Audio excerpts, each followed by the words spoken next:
connect, serve, and grow is what you can expect at the House of Reconciliation.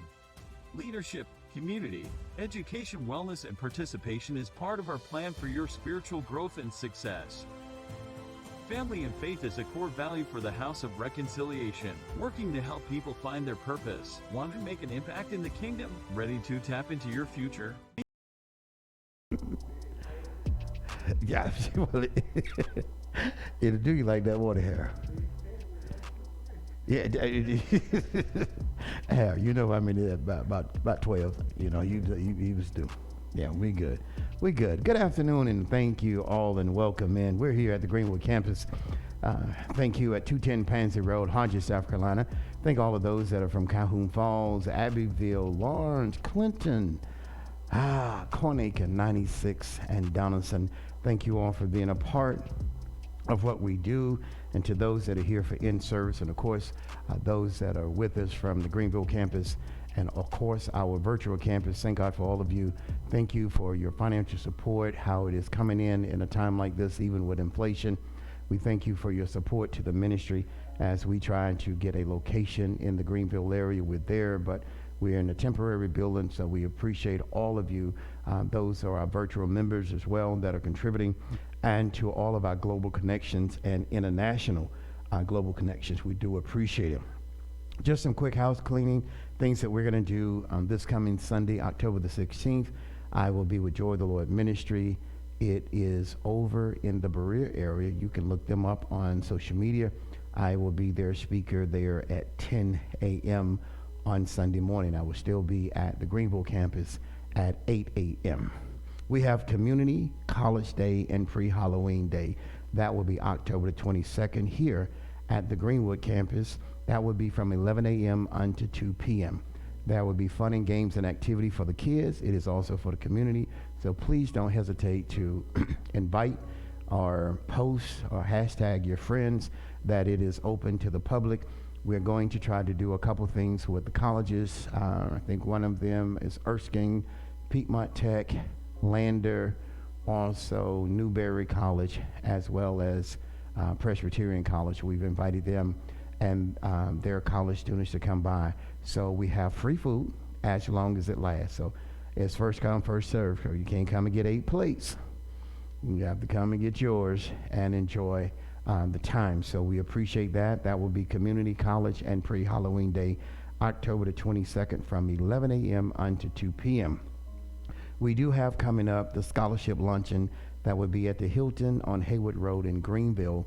That date will be October the 3rd. I believe the time will be like 2 p.m. So if you haven't purchased a ticket and you're part of our virtual campus, a virtual campus member, and you want to attend, please don't hesitate to reach out so we can get your ticket. And for those who may want to attend, that's a part of our virtual campus, we're doing a scholarship fund in honor of the founder of the two ministries, Dr. S.L. Campbell, that we can help college students that are going to school, those that are trying to stay in school, and those that are trying to finish school. That would be a scholarship luncheon at the Hilton on Haywood Road. That will be October the 3rd. I believe it's around 2 p.m. As well as I will be going to Canton, Ohio on October the 28th through the 30th, and I will be teaching financial seminars there. So if you're in the Canton, Ohio area, I know that we have Brother Ray, who is a virtual campus member. He's planning to attend, and we're going up there to work in Canton on a couple of days to share financial knowledge. And so we thank all of you for your support, your contributions, that we can keep proceeding. The book, Basic Financial Steps, you can get it on www.reginaldcampbellsbooks.com. It is now out worldwide, Barnes & Nobles. There's a variety of platforms and ebooks that you can get it. Love for you to have it. You can also get it on the ministry website, www.houseofreconciliation.org. You can go there and purchase the book as well. I always like to give this disclaimer. I caution you that these classes will not be what you're accustomed to hearing, but it will be a new narrative to change the foundation of our lives. If you're used to hearing the same thing, it will be challenging and difficult to understand these classes. From a scriptorial perspective this evening, our base scripture will come out of Proverbs 21:5.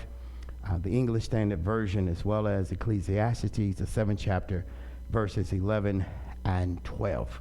The topic tonight, I believe, that they asked me was protect your money.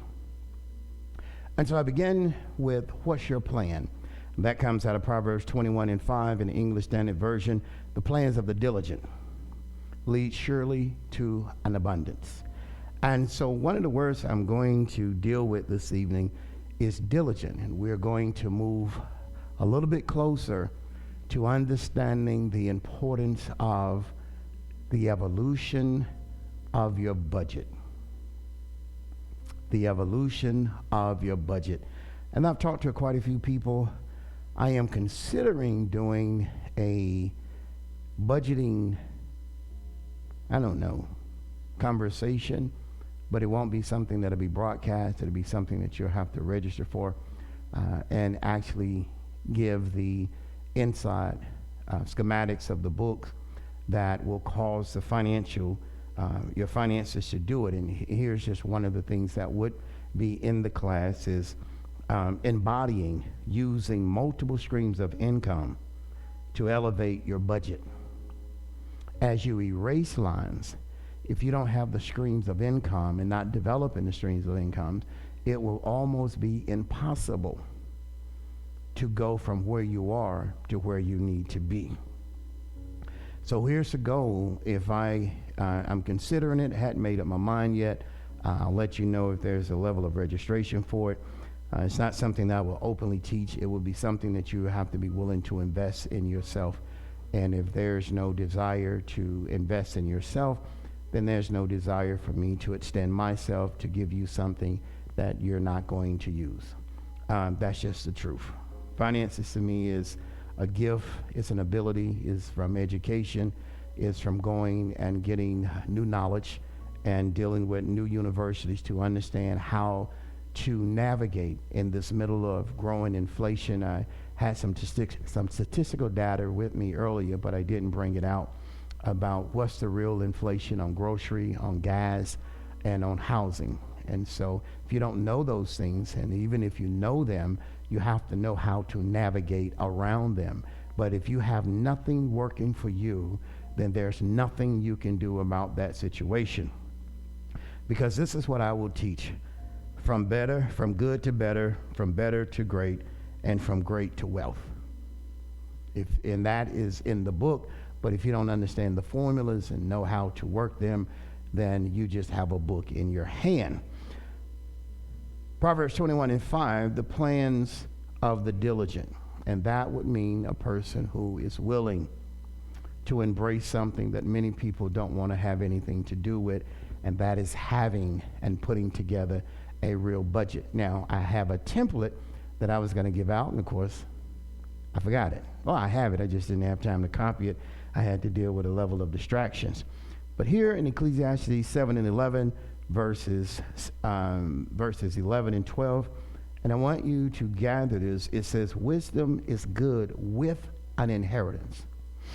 This is where people have fallen out with me when I talk about innate inheritance. Because most people in most cultures will say, no one left anything. And that is true and not true. Technically, it's true, but in your DNA, it's not true. There was something passed on to you that you have been waiting for others to tell you, that you have to discover within yourself. Now, here comes the dynamic. If you have no faith in what your gift is, then it will always remain unpackaged in your life. So when the writer writes this text, he says, wisdom is good with an inheritance. And so here's the problem I had, and I said this some time ago, is most people have low self-esteem, they have insecurities, and they have what I call emotional outbursts. None of those things have anything to do with your innate inheritance. Most of those things that I just named are controllables that you choose not to control. So here the text says, wisdom is good with an inheritance. So I want you, if you're a writer tonight, to understand you have something. You have something. Now let me help you out. Nobody's coming to tell you. Can I give you warning signs? You just like your mama. Your grandma used to do that. You just like your papa. Your great papa, you don't even. We have a friend, I'm not going to call his name, he'd be embarrassed. But I didn't know his great-great-grandfather, but they say he looked just like him. You related to him. He round, short, bald. You know who I'm talking about now. They say, and he never saw his great-great-grandfather. Don't even know if he ever saw a picture. But he talks like him. He walks like him. He made up like him. You have something. The problem is society has caused you to think there's nothing to you. So what they did is they pulled out of you your innate inheritance by telling you and changing your culture, your name, your existence, and who you were. They want to erase all that so you can help them fulfill their dreams. I talked to you Sunday about the Mill Village concept. See, and this is why it's an issue for me, and you can put me back up. When you allow a person or a problem or an event to stop you from thinking, I just like to know, when do you go back to thinking? When you ignore the responsibility of the situation because you don't want to deal with the harsh reality and the pain, what changes? When you give up your rights to think, you become a product of someone else's dreams. Now, I'll pause and let you write that one. You become a product of somebody else's dreams. And the reason that you're so frustrated is because none of your dreams and none of your innate inheritance is being on display or working for you. So here's what happens. You get trapped in becoming an emotional spender. You're trying to buy what you were gifted to develop.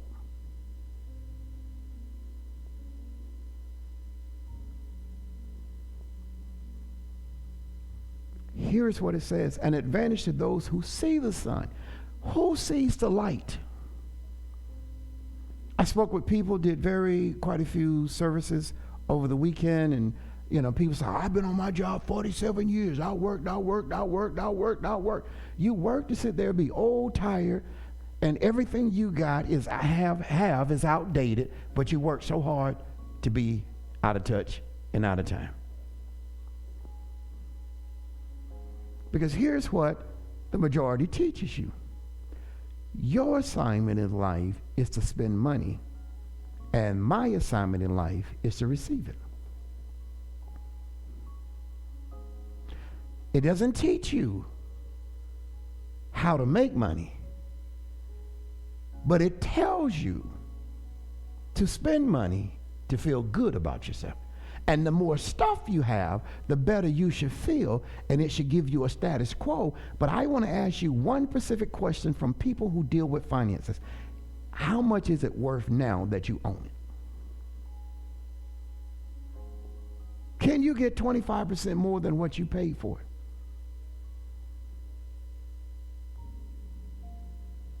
So if you can't see the light, you can't see your ability. Verse 12 says, for protection of the wisdom, it's like the protection of money. How much have you given up to serve other people? And here's what killed me. You're willing to work and work overtime and work 7 days a week for everybody else, but won't give your gift or your talent 5 hours a week. And you think you're somebody because you have somebody's name on your shirt? Really? That's their shirt. That's their name, and you're their brand.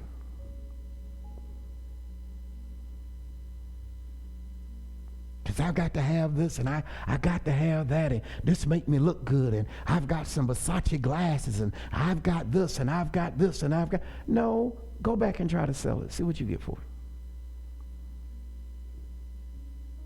See what you get. protecting your money. For the protection of wisdom is like the protection of money. And the advantage of knowledge.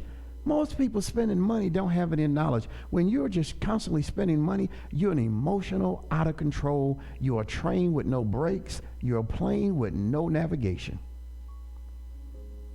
And because here's the kicker, you spend in front of people who don't have money.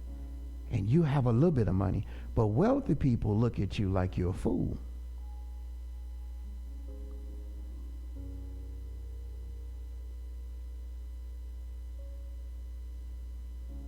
Yes, they do.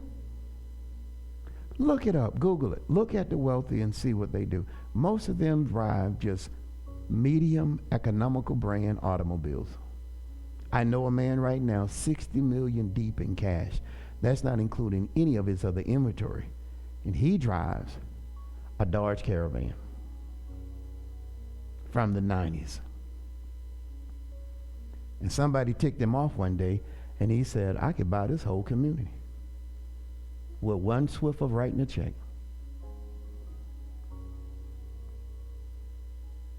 And he said, not me, he said, I don't need to make another dollar. He said, I'm 78 years old. I don't need to make another dollar. My money will outlive me. You're going to fool around and your family going to have a flea market sale. It's all that emotional stuff you put in the closet. Here's what's happening with inflation. The problem is you want to fix your problem, but you don't want a solution to your problem. So basically what you want to do is patch your problem, and you don't want to really address your problem. And here's what inflation is doing. Here's the new word. The veil is lifting on your finances. You have more going out than you have coming in, and you're mad at your job, and you're mad at the people who owe you, but I'm looking at you and saying, you've done nothing right with your money. The veil is lifting. Let me give you this quick analysis, and I'm going to put on my fireman helmet. You've got the slide. All right, here we go. You can't be the one who set the house on fire, then try to be the fire chief to put it out.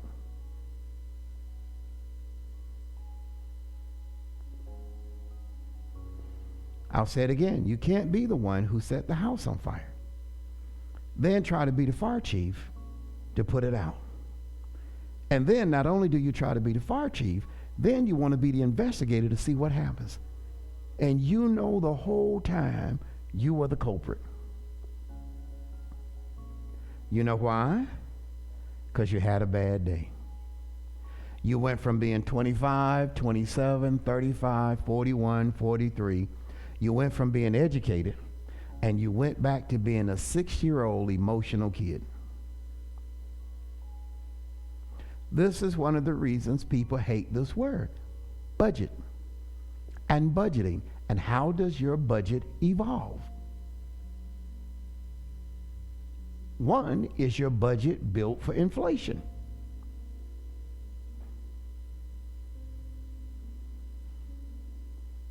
Because you think, well, I got money, my check coming in. Okay, miss 2-3 checks and see what happened.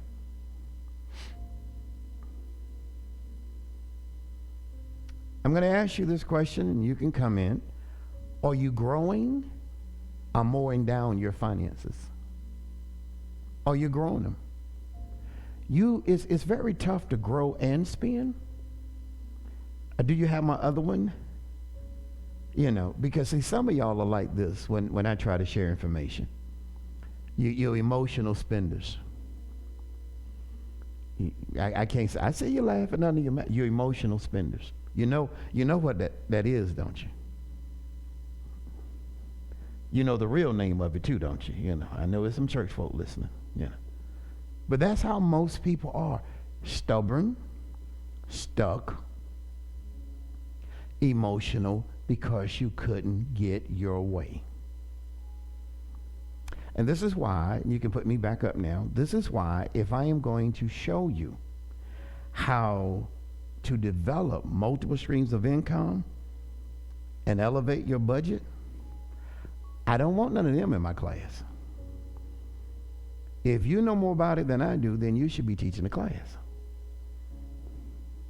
Because had you been smart, you would have developed other streams of income that inflation wouldn't, because inflation doesn't bother the wealthy. They're the ones that created the inflation. Look at the OPEC Plus. They're the ones that said we're going to stop producing 2 million barrels of oil a day. And they got all their constituents. And here's the report they put out. We don't care what the presidents and other people say about people need to have low gas in order to be able to go to work. They said, we don't care. We're not happy with $87 billion.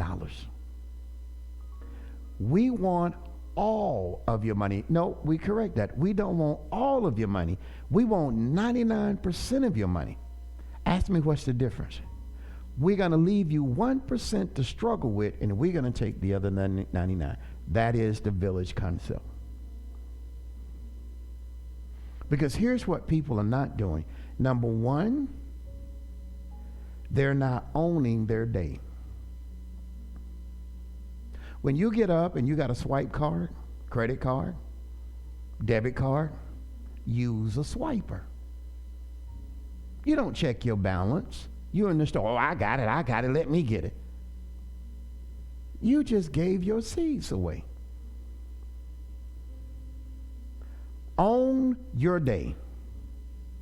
Ask me how. By controlling your impulsive behavior. Own your day.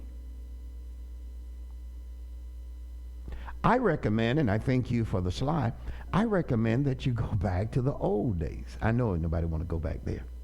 You have a certain amount of cash, and when it runs out, you out. You're through. That's for 7 days, not just for the day.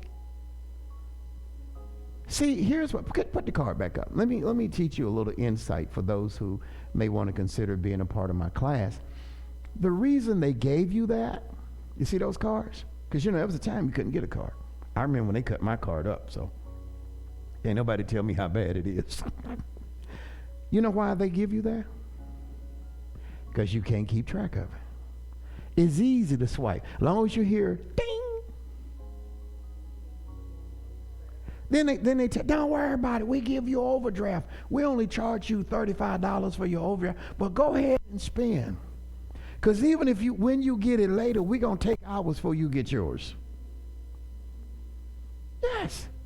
Here is the thing. Own your day by controlling your impulsive behavior. Because when you have cards, you don't keep up with your balances. And we're so used to doing everything on our phone now. We just tapping, tap, toot, toot, toot, toot, toot, toot. Used to be we were swiping. Now you just hold it toward it. So I had to catch up. My son had to help me out. He was like, Dad, all you got to do is, that's what you got your chip for now. And I'm trying to he said, you ain't got to put your card in. So I took it out, and before I could even put it close, it had already scanned the chip. Dangerous. So you're like, oh, then some say, oh, give me some tater chips. And then you're going to go in the store. And if you go in the store, get some tater chips, then you're going to get a drink. If you're going to get some drink, then you want some cookies. Then you're going to get some cookies. You're going to see something over there, $2 for $1.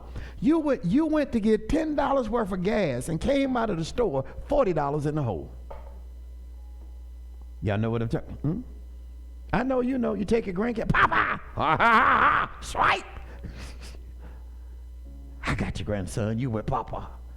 Look at he over here shaking like a crackhead under a tree. Here's the thing. One of the things, if you really want help, and this is why, and I don't say this out of bragging, because I take finances seriously.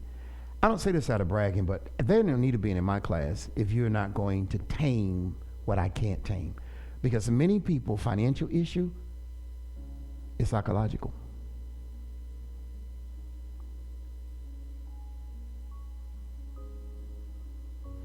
They have a blockage when they are restricted. See, budget means I'm going to restrict my finances that it does what I need it to do so I don't do what I want to do. Do I need to say that again? When you have a budget, it restricts what you want to do. It restricts you to what you need to do and not what you want to do. That's why most people don't have a budget. You can line up 25 people. 23 of them won't have a budget, and the other one, well, I got one. You know, long as don't no check bounce, I'm all right, dog. You know, my job, you know, long as I show up, I get paid. So you're getting paid and still broke? Okay, nobody want to talk to me. Protecting your money, emotional spending. Here is something I'm going to give you, and I'm going to get ready to close. About 3 little things I guess I got to give you. I want you to write this down, and I want you to draw this emblem. That's an excellent slide. Start checking the percentage of what you're spending. Check the percentage to see if it's really worth it. What do you mean? If I purchase this, what's the percentage that is going to advance me rather than satisfy me? And I want to know the real number in my budget. I'm going to give you one insight. 99.9% of budgets fail. Do anybody know why? Excellent. That is 1B. You're good. Anybody else?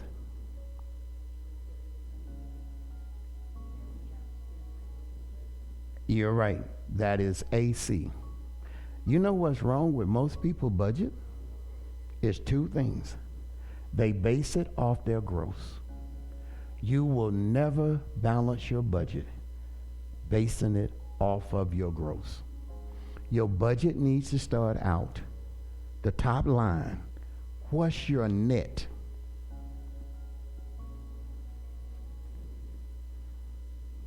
And once you look at that net, whatever you get, you divide that by 40, and that's your hourly rate.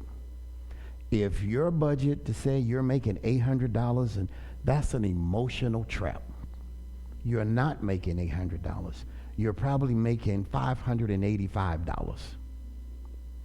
But your budget is set for $800. And you're budgeting off of $800 when you only net $585. Am I making sense? All right?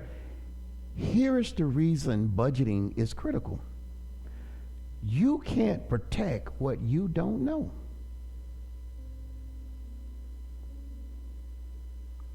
You can't protect what you don't know. If you don't know that you have been failing because you have budgeted off your gross, and you can't protect because you have moved off of your emotions, then you can't identify what's a real budget.